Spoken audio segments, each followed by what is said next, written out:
Let's get your top story and very tragic news coming in of this massive avalanche that has occurred near the Border Roads Organization camp in the border area in which 57 workers engaged in road construction have been trapped. Out of these workers, 10 workers have been rescued and sent to the army camp in critical condition. Teams of SDRF, NDRF, the district administration as well as the ITBP and the BRO, that is the Border Roads Organization, are on the spot. The avalanche hit the Border Roads Organization camp. And to get more on this, we have my colleague Kishore joining us. Kishore, get us details of the rescue operations. And from what we're hearing is that ambulances have been sent, but they are facing a lot of challenges as far as rescue teams are concerned on account of the heavy rainfall, and which is why, rescue operations are getting hampered.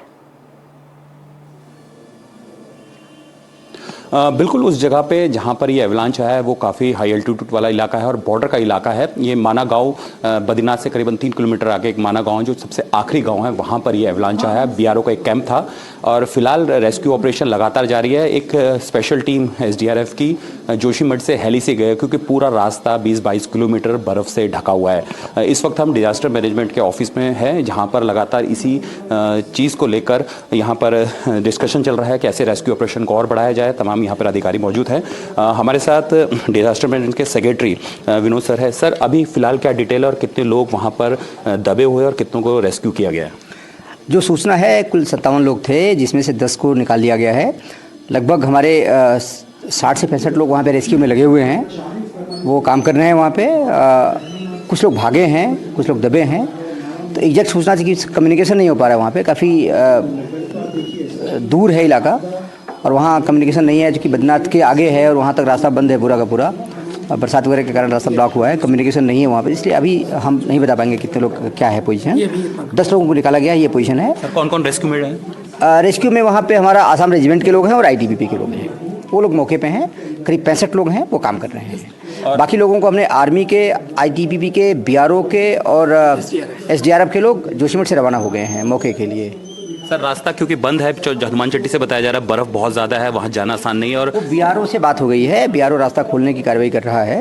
रास्ता जो ही खुलेगा आगे जाएंगे, और अगर रास्ता नहीं भी खुलता है तो जहाँ तक रास्ता खुलेगा वहाँ तक लोग जाएंगे, फिर पैदल जाएंगे, बट जाना तो है। रेस्क्यू ऑपरेशन लंबा चल सकता है?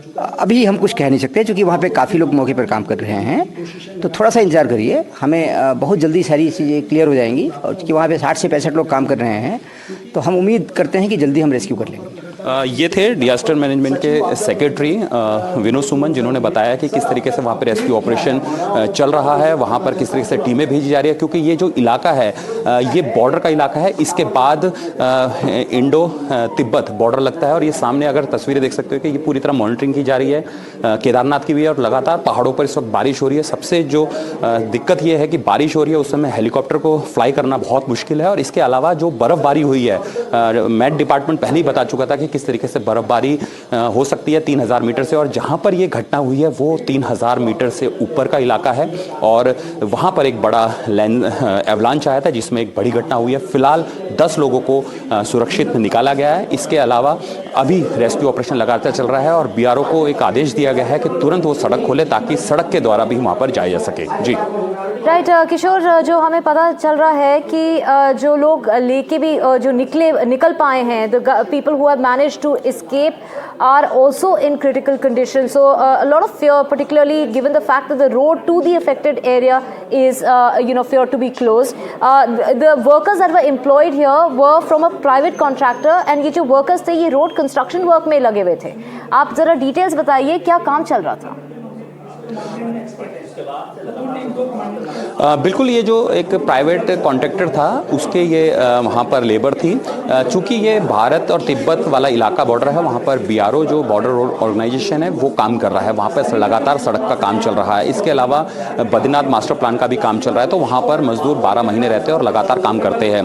ये जो जिस जगह पर आया है ये बिल्कुल एंड है। इसके आगे 80 किलोमीटर जो इंडियन बॉर्डर है, यानी इंडियन तिब्बत बॉर्डर है, वहाँ तक है। उसके अलावा वहाँ से लोग आगे नहीं जा सकते। माणा के लोग जो सबसे आखिरी गाँव है, जिसे प्रधानमंत्री नरेंद्र मोदी ने कहा था कि ये पहला गाँव माना जाएगा, उसी गेट के आगे ये घटना घटी है। वहाँ पर एक बीआरओ कैंप है, बीआरओ कैंप था, वहाँ पर ये मजदूर रह रहे थे। करीबन 57 ये इनकी काउंटिंग बताई जा रही है और 10 को उन्होंने सेव कर लिया। सुबह 8 बजे से 9 बजे की घटना है और ठीक इसके अपोजिट में वहाँ पर आईटीबीपी की एक कैंप है, क्योंकि वो बॉर्डर का इलाका है। इसके अलावा वहाँ पर असम राइफल है, आर्मी की 9th ब्रिगेड है और जोशीमठ में अगर बात करें तो जोशीमठ में 21 ब्रिगेड, माउंटेन ब्रिगेड है। तो जो लोग क्रिटिकल है उनको हेलीकॉप्टर से सीधा जोशीमठ लाया जा रहा है और जोशीमठ में जो आर्मी के हॉस्पिटल है, आईटीबीपी का हॉस्पिटल है, वहाँ पर उनका इलाज किया जा रहा है। इसके बाद इसके अलावा अगर कुछ ज़्यादा उनको दिक्कत होती है तो उनको तुरंत श्रीनगर बेस हॉस्पिटल है, बड़ा हॉस्पिटल है, या इसके अलावा ऋषिकेश या देहरादून लाया जाएगा। लेकिन फिलहाल अगर इस वक्त की अगर सिचुएशन की बात करें तो लगातार वहाँ पर बर्फबारी ने थोड़ी दिक्कतें की है। मौसम दिक्कत कर रहा है क्योंकि वो लोग वहाँ पहुँच नहीं पा रहे हैं। जो लोग वहाँ पर पहले से मौजूद थे वो लगातार वहाँ पर रेस्क्यू ऑपरेशन हो रहे हैं। सबसे अच्छी बात है कि जैसे ही एवलांच आया तो लोगों को तुरंत उसके बाद रेस्क्यू ऑपरेशन शुरू कर दिया, क्योंकि वहाँ इंडियन आर्मी, आसाम राइफल, इसके अलावा बीआरओ और आईटीबीपी के जवान वहाँ 12 महीने रहते हैं, क्योंकि ये बॉर्डर का इलाका है। तो ऐसे में अब रेस्क्यू ऑपरेशन लगातार जारी है, लेकिन ये बताना मुश्किल है कि वो कितना बड़ा एवलांच है, क्योंकि अभी तस्वीरें सामने नहीं आई है। लेकिन ये बताया जा रहा है बहुत बड़ा एवलांच था और मेट डिपार्टमेंट इसको पहले ही बता चुका था कि 3000 मीटर से ऊपरी इलाकों में भारी बर्फबारी होगी और उससे एवलांच आने का खतरा है। यही वजह है कि काफ़ी बर्फबारी हुई और लगातार उत्तराखंड में पिछले 2 दिनों से ऊपरी इलाकों में जो 3000 मीटर से ऊपर वाले इलाके हैं वहाँ पर बर्फबारी, उसकी वजह से काफ़ी ये नुकसान हुआ है। लेकिन फिलहाल अभी लोगों को बचाया जा रहा है। उसके ठीक सामने अगर बात करें जहाँ पे एवलांच है उसके ठीक सामने अलकनंदा नदी है, तो ये भी पॉसिबिलिटी है कि कहीं एवलांच ऊपर से आया हो और लोग उसमें जोरदार टक्कर लगी हो और वो नीचे ना गिरे, तो उस जगहों पर भी रेकी की जा रही है। लेकिन फिलहाल रेस्क्यू ऑपरेशन लगातार जारी है और युद्ध स्तर पर रेस्क्यू ऑपरेशन किया जा रहा है। इसके अलावा देहरादून और जोशीमठ से और टीमें भी भेजी जा रही है। जी बिल्कुल, किशोर, आप बता रहे हैं कि STRF team, NDRF team, district administration, we are talking about the Indo Tibetan border police and the BRO, all are on the spot. But तकलीफ ये है कि जो रोड कनेक्ट कर रही है अफेक्टेड एरिया से वो बंद हो चुकी है बिकॉज ऑफ हैवी स्नोफॉल। आप जैसे बता रहे थे कि 2 दिन से मौसम खराब है उत्तराखंड में। The met department has been giving out avalanche warnings. This is the alert that we have been taking and carrying since morning, that there is an avalanche warning. फिर भी ये कंस्ट्रक्शन वर्कर्स को काम करने की परमिशन दी हुई थी, इनको कोई वार्निंग नहीं दी गई थी in terms of the BRO camp that has been set up over there. बिल्कुल, ये थोड़ा सवाल तो है ही है कि अगर वहाँ पर इस 2 दिन से मौसम खराब था और एवलांच का खतरा था, उस इलाके में बर्फबारी इस वक्त इन 2 दिनों में नहीं, उससे पहले भी लगातार बर्फबारी हुई है। बद्रीनाथ से 3 किलोमीटर आगे है और जहाँ से रोड बंद है, यानी जहाँ से नहीं जा सकते, वो हनुमान चट्टी वाला इलाका है, वो जोशीमठ से रास्ता पड़ता है। तो हनुमान चट्टी से अगर इस इलाके की दूरी बाय रोड की देखी जाए तो लगभग ये करीबन 28 से 30 किलोमीटर का इलाका पड़ता है और वहाँ पर ज़बरदस्त बर्फबारी होती है। काम की अगर बात करें तो फिलहाल बर्फबारी थी तो वहाँ पे काम रुका होता, लेकिन वो बॉर्डर एरिया है और वहाँ पे जो रसद है इंडियन आर्मी और ये तमाम इनको भेजने के लिए सड़क पर लगातार काम चलता है।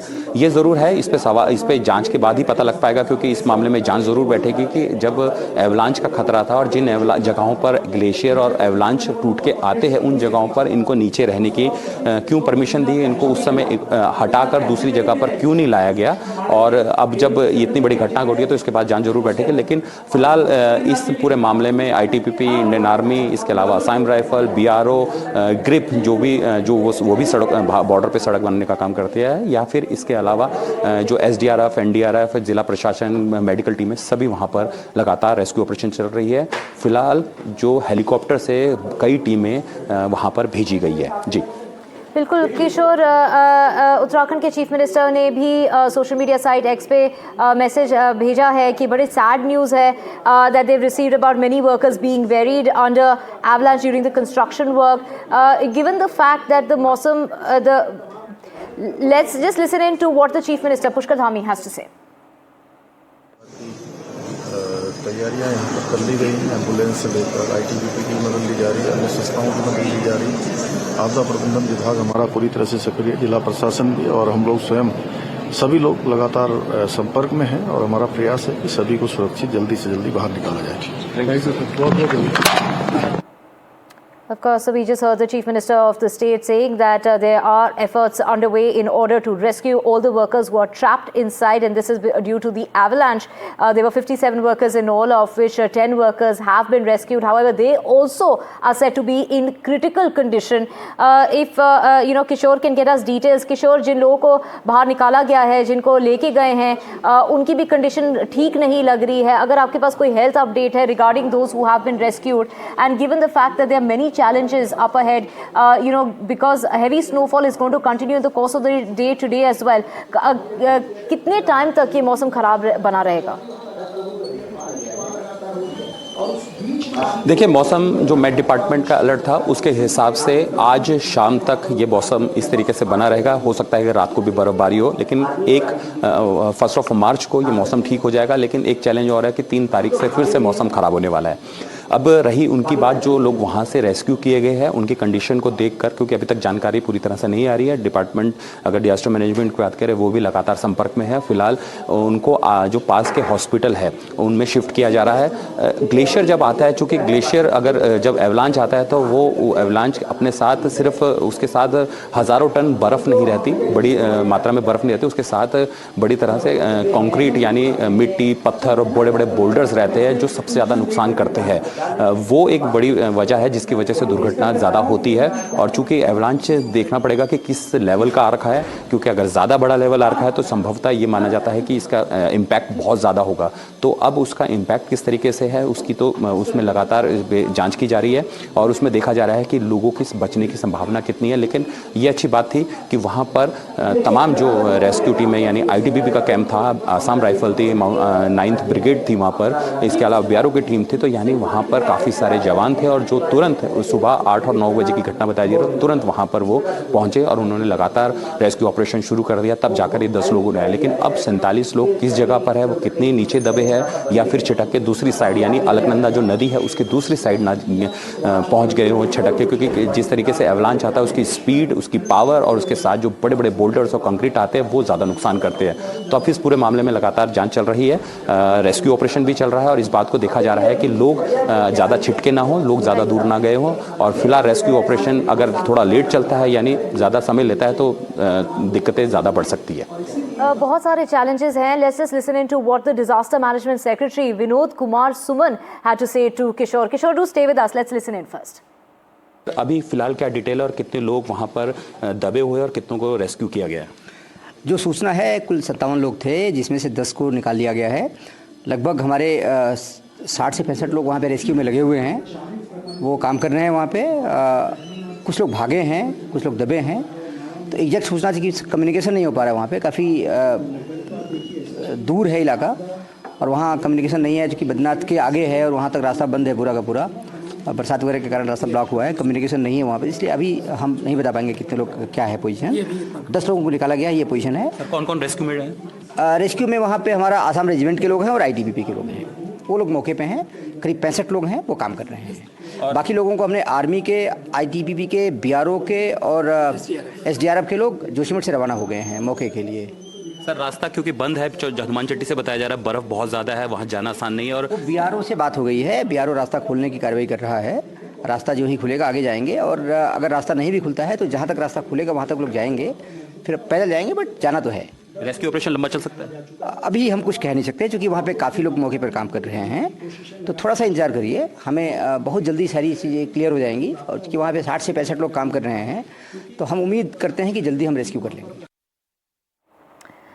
Kishore, हमें ये बताइए, it's not like the weather has taken them by surprise, given the fact that पिछले 2 दिन से मौसम बिगड़ा हुआ है. Heavy snowfall was predicted days in advance by the IMD, and particularly for today an avalanche alert, a warning was being issued by the Met Office since yesterday, particularly since this morning. How is it that these construction workers, these workers who were involved in road construction were being made to work under such circumstances?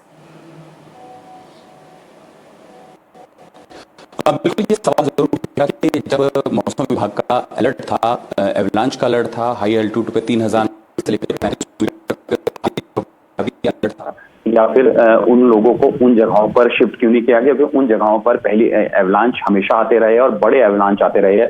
अक्सर Badrinath road पे, border road पे, Indian Tibet border road पे वहां पर बड़े बड़े avalanche आते रहे और कई घटनाएं होती रहती है। इसके अलावा मैं डिपार्टमेंट ने ये भी कहा था कि जो तमाम जो बॉर्डर के बीपीओ है यानी बॉर्डर पोस्ट आउटपोस्ट है उन पर भी लोगों को अलर्ट रहने के निर्देश है। तो ये घटना घटी तो क्यों नहीं उन लोगों को हटाया गया, क्योंकि जिस जगह पर इनका कैंप था उसके ठीक ऊपर पहाड़ियां हैं और उस जगह पर बहुत ज्यादा बर्फबारी पड़ती है। फिलहाल इनका काम पहले रेस्क्यू ऑपरेशन का है। अब ये देखा जाएगा कि इसके बाद क्यों नहीं उनको हटाया गया, ये बात की बात है। लेकिन फिलहाल रेस्क्यू ऑपरेशन लगातार चल रहा है। सुबह 8 से 9 बजे की घटना है। लगातार इस पर अधिकारी विचार विमर्श कर रहे हैं, रेस्क्यू टीमें भेजी जा रही है और ये देखा जा रहा है कि जो 47 लोग अभी भी दबे हैं या फिर मिसिंग है वो कहां पर है।